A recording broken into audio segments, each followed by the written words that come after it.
Впереди океан, командир мой спокойный. Безрассудный риск, у него не в чести.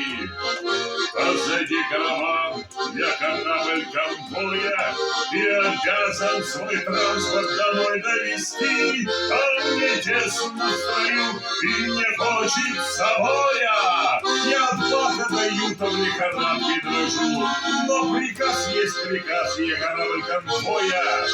Это значит, себе не принадлежу. Третьи сутки идем, солнце палубу греет. Не погод боевой, а шикарный круиз.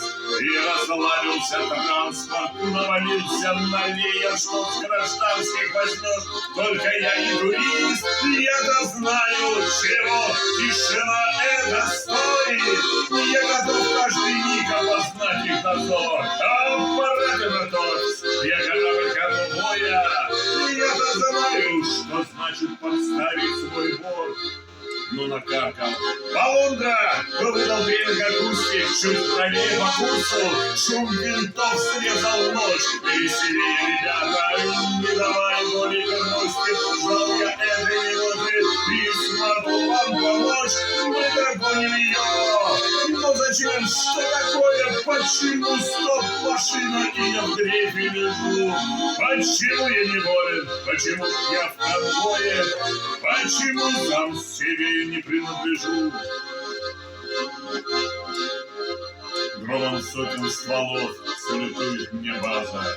Обознались, наверное, я шел, как овца. В море я за врагом не погнался ни разу. И в жестоком сражении не стоял до конца. Ну кто спасет мою честь, кровью кровью умоет?